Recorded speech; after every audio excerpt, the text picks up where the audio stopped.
నేటి దిన ధ్యానం కోసం కీర్తన గ్రంథం 104వ సంకీర్తన.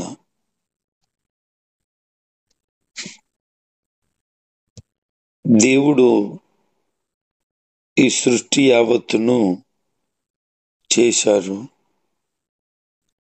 చేసిన ఈ సృష్టిలో ఏది ఎప్పుడు పని చేయాలో ఎలాగున వాటి కాలాలలో వాటి పనుల నిమిత్తము నియమించబడ్డాయో ఈ సృష్టికర్త అయినటువంటి దేవుని యొక్క గొప్పతనాన్ని తెలియచేస్తూ ఆయన్ను పొగిడే ఒక అద్భుతమైనటువంటి కీర్తన ఇది. సృష్టికర్తకు మాత్రమే చెందిన ఈ కీర్తన దేవునికి సంబంధించిన స్తుతి ఆనందాలు మాత్రమే అందేటువంటి కీర్తన. దీన్ని రచించినటువంటి భక్తుడు దేవుని కోసం దేవుడు చేసిన కార్యాల కోసం రాశాడు తప్ప ఏమీ అడగటం లేదు. నాకేదో కావాలని అడగటం లేదు. కేవలము తన ధ్యానమంతా దేవుడికి అంగీకారంగా ఉండాలని మాత్రమే కోరుకున్నాడు. తన యొక్క ఉద్దేశం ఏంటి అనంటే, దేవుడు ఇంత అద్భుతమైన సృష్టిని నిర్మాణాన్ని చేసి ప్రజలకు ఉపయోగమైనటువంటి దానిని అనుగ్రహించాడే అని ఆయన యొక్క నిర్మాణాన్ని ఆయన చేసిన విధానాన్ని తలంచుకుంటూ ప్రభుని స్తుతిస్తున్నాడు. సర్వసాధారణంగా ప్రతి కీర్తనలోనూ 2 అంశాలు మనం గమనిస్తాం. ఒకటి స్తుతి కనబడుతుంది, రెండోది విజ్ఞాపన, దేవుని మహిమపరచడం, రెండోది ప్రభుని అడగడం కనబడుతుంది.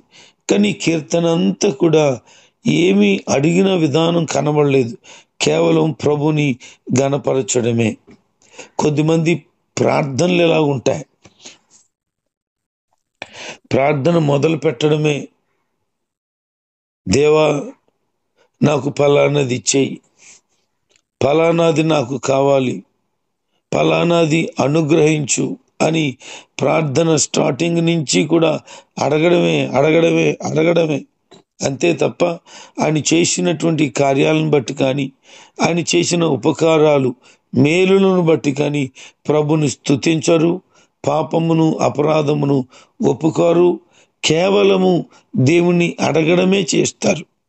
ఒకవేళ ఈ వాక్యం వింటున్న బిడ్డ, నీవు కూడా ప్రభుని స్తుతించకుండా కేవలము నీ అక్కరలు చెప్పి నీ అవసరతల కొరకు ప్రార్థన చేసే వ్యక్తివైతే చాలా విచారకరం. అలాంటి ప్రార్థన ఇక ఎన్నడూ చేయవద్దు. ఎందుకంటే అది దేవుడికి ఇష్టము ఉండదు. ఎందుకనంటే కేవలము నువ్వు అడిగే వ్యక్తిగానే ఉంటే అది నీ స్వార్థపూరితమైనదై ఉంటుంది తప్ప దానివల్ల దేవునికి మహిమ ఏమాత్రము కలగదని జ్ఞాపకం చేసుకో. దేవుని యొక్క ప్రేమను, కనికరాన్ని, గొప్పతనాన్ని గుండెల నిండా నింపేసుకుంటే అడగడం కంటే దేవుని స్తుతించడమే ఎక్కువగా చేస్తాం. మరి అది లేదు అనంటే నీ ఉద్దేశం ఎప్పుడు కూడా అడిగే పొందే వ్యక్తిగానే ఉండిపోయి ఉంటావు. ఈరోజు నుంచి అయినా సంపూర్ణంగా ప్రభువుని స్తుతించే ప్రార్థనలు, స్తుతించే కీర్తనలు నీవు పాడగలిగితే, చేయగలిగితే బాగుంటుంది. చూడండి ఎంత అద్భుతంగా ఈ కీర్తనకారుడు ప్రభు యొక్క సృష్టిని, ఆయన చేసిన అద్భుతమైనటువంటి ఈ కంటికి కనిపించే దాని అంతటిని వర్ణిస్తున్నాడో మనం అర్థం చేసుకోవచ్చు. వెలుగునట వస్త్రములాగా పరిచి ఉన్నావు అన్నాడు. దేవుడు వెలుగుని వస్త్రంలాగా పరిచాడట. అంటే మనం చూస్తే ఎక్కడ చూసినా వెలుగు కనబడుతుంది. ఈ భూమి అంతటి మీద దేవుడు వెలుగు కలగాలని ఆశపడ్డాడు. ఆయన చేసినటువంటి సూర్యుడు యావత్ ప్రపంచానికే వెలుగునిస్తూ ఉన్నాడు. ఇది దేవుని గొప్పతనం. గదుల్లోనైనా వెలుగు ఉంటుంది, బయటైనా వెలుగు ఉంటుంది. అదే రాత్రి అయిపోతే మనం లైట్ వేస్తే మన గదిలోనే ఉంటుంది, మళ్ళీ హాల్లో ఉండదు, కిచెన్లో ఉండదు, వరండాల్లో ఉండదు, బయట ఇంకెక్కడ ఉండకపోవచ్చు. కానీ దేవుడు లైట్ ఒక్కటి వేసాడు ప్రపంచానికి. చూడండి, అన్ని గదుల్లోనూ వెలుగుతో నింపబడుతుంది. ఎక్కడో వేయబడినటువంటి ఆ లైటు చూడండి, లోపల ఉన్న భాగాల్లో కూడా వెలుగుమయమైపోతుందంటే ఎంత ప్రభావితమైనదో. మరి ప్రతిదినమును సూర్యుని యొక్క కాంతిని బట్టి, ఇంతటి అద్భుతమైన వెలుగును బట్టి ప్రభుని స్తుతించ బద్దులమై ఉన్నాం కదండి. దేని కొరకు ప్రభుని స్తుతించాలి అని అనేవారు ఉంటారు కొంతమంది. ఇంకా అంటాడు, వాయువులను తనకు దూతలుగాను. దేవుడట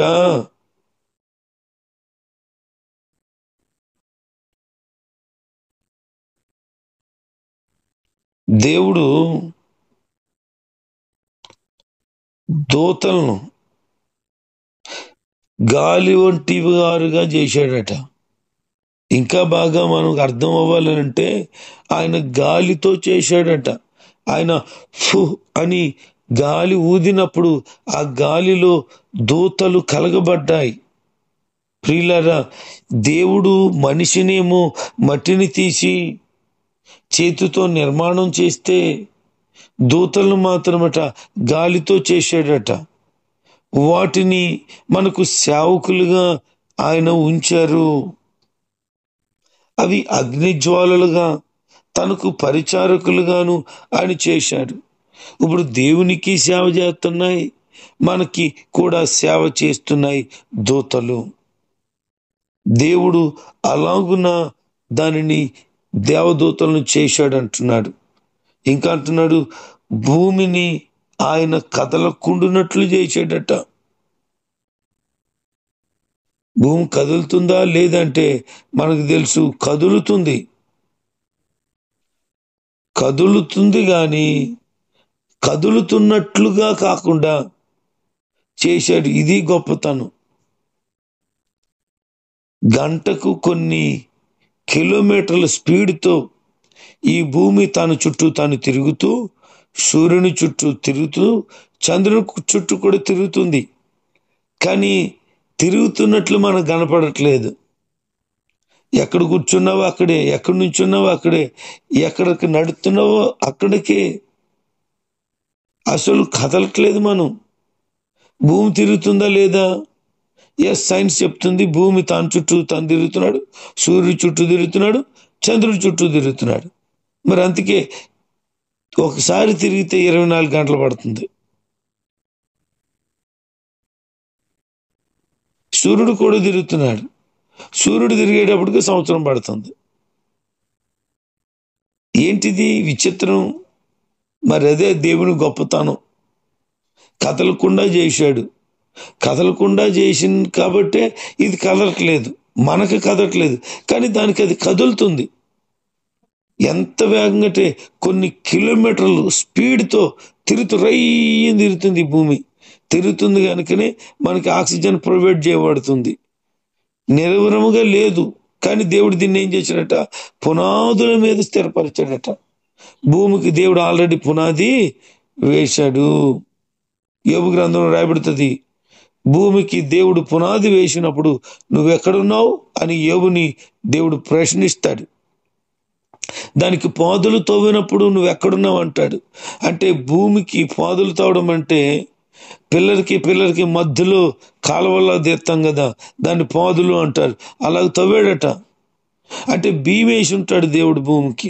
భీమేయడం అనేది ఇప్పుడు తెలుసు, కానీ దేవుడు పునాది వేసినప్పుడే భీమేసాడు దీనికి.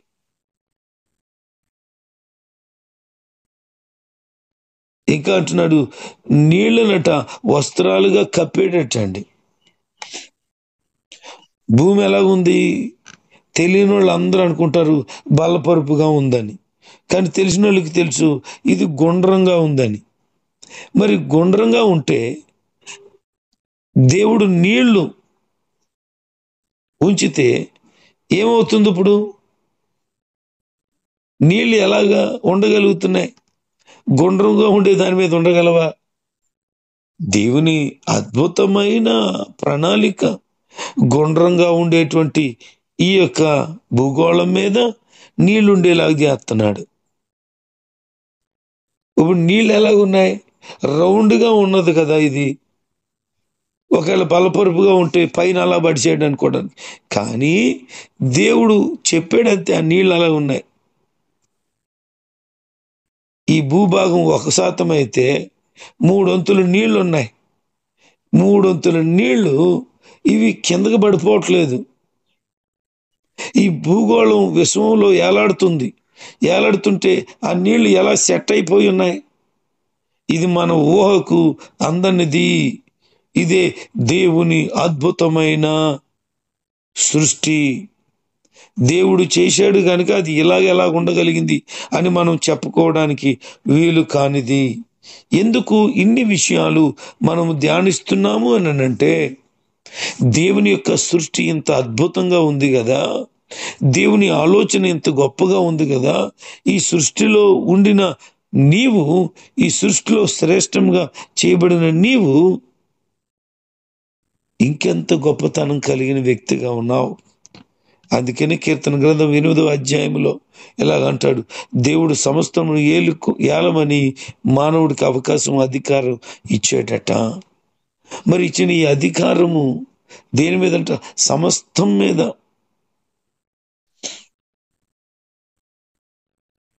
సమస్తం మీద దేవుడు అధికారం ఇచ్చాడు. కానీ ఏళ్తున్నావంటే ఈ సృష్టికి లోబడి ఈ సృష్టిని పూజించే వ్యక్తిగా ఉండిపోయావు. ఎంత అజ్ఞానం! చెట్టులను పూజించి, పుట్టలను పూజించి, పాములను పూజించి, కప్పలను పూజించి, పురుగులను పూజించి ఎక్కడికి వెళ్ళిపోతుంది ఈ సమాజం? ఏం ఆలోచన చేస్తున్నారు? ఒక రాయిని తీసి దాన్ని చెక్కి దాన్ని దేవుడు అంటే, ఒక బొమ్మను చేసి ఆ విగ్రహాన్ని ఇది మా దేవత అంటే, అసలు వాళ్ళకి జ్ఞానం ఉందా? ఇంత అద్భుతంగా దేవుడు సృష్టిని చేస్తే ఆ సృష్టికర్తను మరిచి ఈ సృష్టిలో ఉన్నటువంటి చెట్టును, మొక్కను, తుప్పను పూజిస్తావా? అసలు మరి నువ్వు జ్ఞానం కలిగి ఉన్నావా అని. అయ్యయ్యో, ఎంత విచారం ప్రియులరా! ఇంకా అంటున్నాడు, యెహోవా వృక్షములు తృప్తి పొందుచున్నవి. వృక్షములు అనగా దేవుడు చెట్లతో పోలుస్తున్నాడు తన బిడ్డలను. ఎందుకు అంటే వాళ్ళు ఏపుగా వెదుగునట్లుగా ప్రతి దినము చెట్లుకి కావలసిన వాటిని, నీటిని, ఎరువుని, సమస్తాన్ని మనం ఇస్తామే, అలాగే మనకు కావలసిన సమస్తమును దేవుడు ఇస్తున్నాడు. నరులు హృదయానికి బలము పుంజుకునేటువంటి ఆహారాన్ని కూడా దేవుడు ఇస్తున్నాడు. అవన్నీ తృప్తి పడుతున్నాయి. పక్షులకేమో గూళ్ళు కట్టుకోవడానికి అవకాశం ఇచ్చాడంట. ఎత్తైనటువంటి చెట్ల మీద కొంగల నివాసం ఉండేటట్లుగా చేశాడట.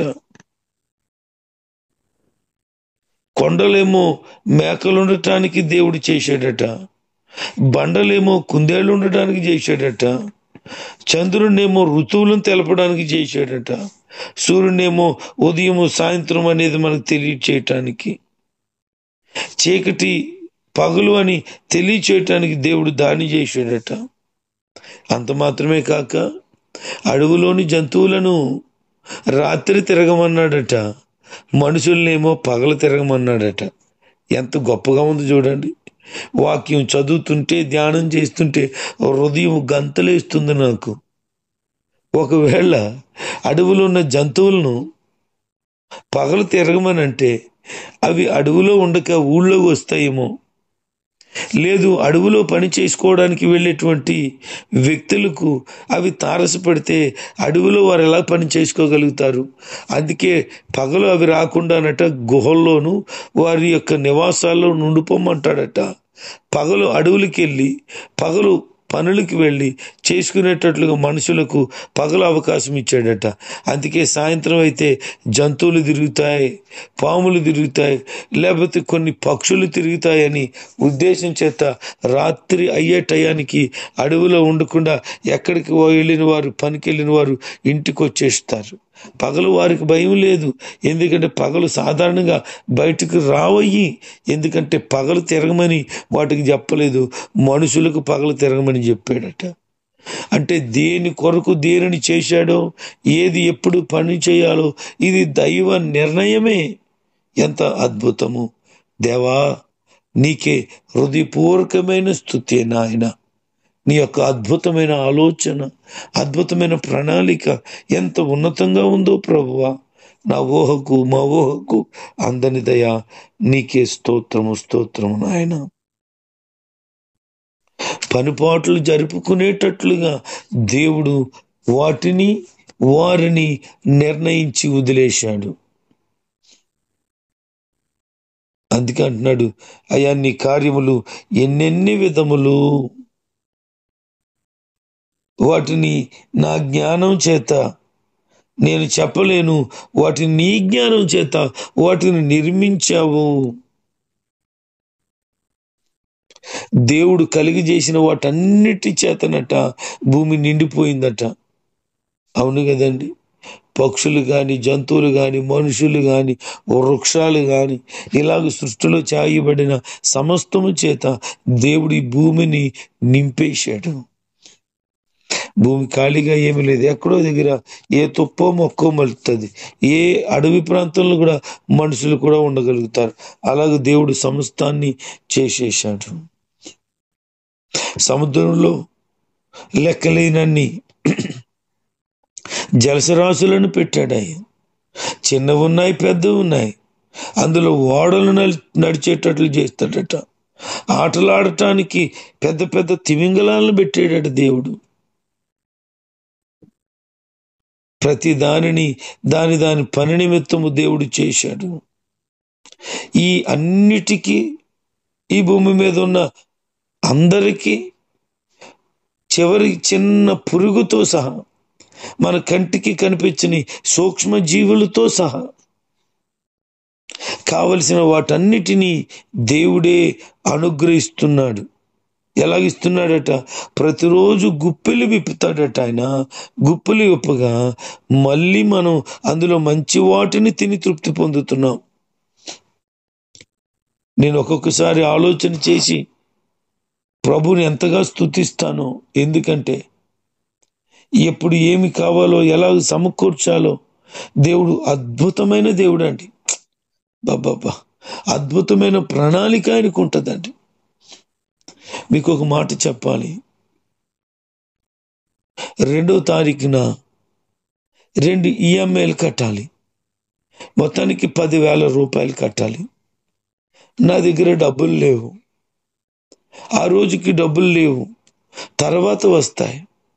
ఇప్పుడు ఆ రోజుకి ఏం చేయాలి నేను? నాకు అర్థం అవ్వలేదు. ఒక ప్రార్థన చేశాను, ప్రభువా నా ప్రతి అక్కర తీర్చువాడు నీవే, ఎప్పటికి ఏమి సమకూర్చాలో మీకే తెలుసు నాయన, నాకు ఇబ్బంది లేకున్నట్లుగా సహాయం చేయి ప్రభువా అన్నాను. నాకు ఒకరు 3,000 పంపించాలి.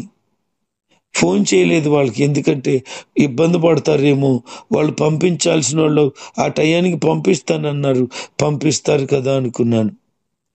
నా దగ్గర ఇక డబ్బులు లేవు, వాళ్ళు పంపించలేదు. 10,000 రూపాయలు కావాలి. ఏం చేయాలి? నాకు అర్థం కాక చేసిన ప్రార్థన దేవుడు విని తన కార్యాన్ని చేశాడు. 1వ తారీఖు సాయంత్రం ఒక వ్యక్తిని డబ్బులు అడిగాను, నాకు 10,000 రూపాయలు కావాలి అని. తన దగ్గర లేవు. అయ్యా నా దగ్గర లేవండి, దయచేసి ఏమనుకోవద్దు, ఎందుకంటే నాకు కూడా టైట్గా ఉంది. పర్లేదు, మీరేమి ఇబ్బంది పడద్దు అని చెప్పాను. ఏం చేయాలో అర్థం అవ్వలేదు, కానీ దేవుడు ఏదో కార్యం చేస్తాడని తెలుసు. ఆ రోజు 1వ తారీఖు 2వ తారీఖుని ఈఎంఐ కట్ అవుతుంది. ఆ రాత్రి అవుతా ఉంది. ఆ టైంలో నా దగ్గర ఒక సహోదరుడు ఉన్నాడు. తనకి అకౌంట్లో ఎవరో 15,000 పంపించారు. ఫోన్లో మాట్లాడుతున్నాడు. మీరు పంపించిన డబ్బులు వచ్చాయని చూస్తున్నాడు. సరిగా నేను ఆ టైంకి వెళ్ళాను. వెళ్తే 15,000 రూపాయలు అకౌంట్లో పడ్డాయి. నేను ఇలాగన్నాను, నాకు 10,000 రూపాయలు కావాలి, అది కూడా నాకు ఫోన్పే కావాలి, క్యాష్ కాదు కదా. తనతో చెప్తే, అని అది తీసుకోండి 10,000 రూపాయలు, నాకు రేపు ఎల్లుండి అవసరం, అప్పుడు ఇచ్చేయండి అన్నాడు.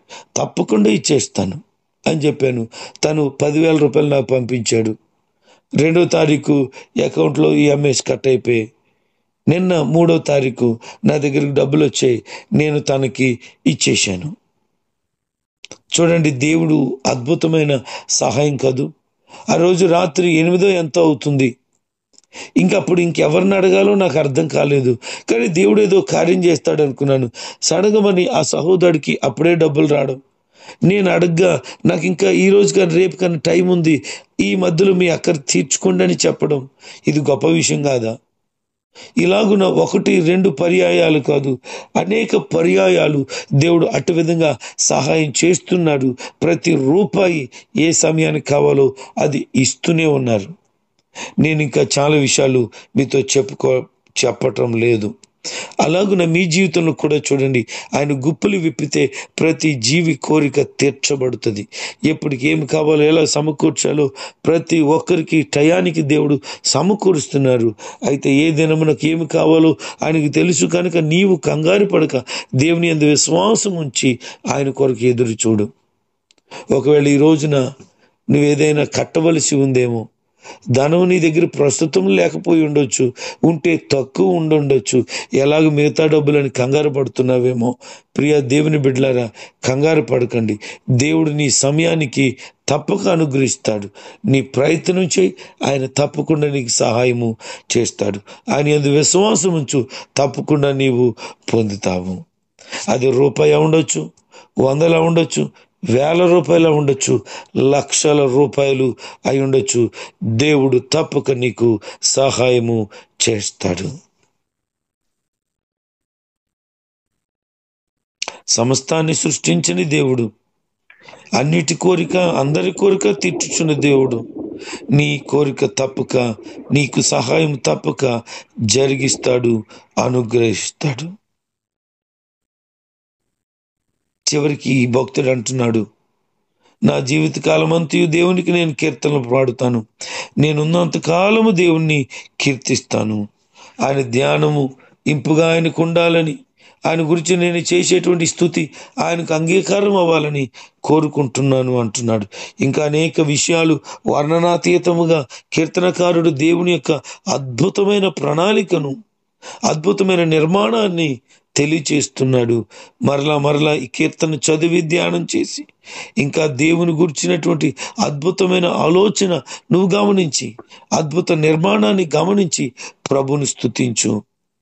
ఈ కీర్తనకాడు వలె నిత్యము ప్రభుని అడిగేవారిగా కాక, ప్రభుని గణపరిచేవారిగా, ఆయన కార్యాలను వివరించేవారిగా ఉంటూ, ఆయన వలన మరింత పొందుతూ మరింతగా ప్రభువులో ముందుకు సాగుదాం. దేవుడి వాక్యం మన వెనుకట్లో దీవించి, మన ప్రతి కోరిక తీర్చి, ప్రతి అక్కర తీర్చి, ప్రతి ఒక్క సమయంలో అన్నిటినీ అనుగ్రహించి, ఆయన కృపలో బలపరిచి స్థిరపరిచి నడిపించునుగాక.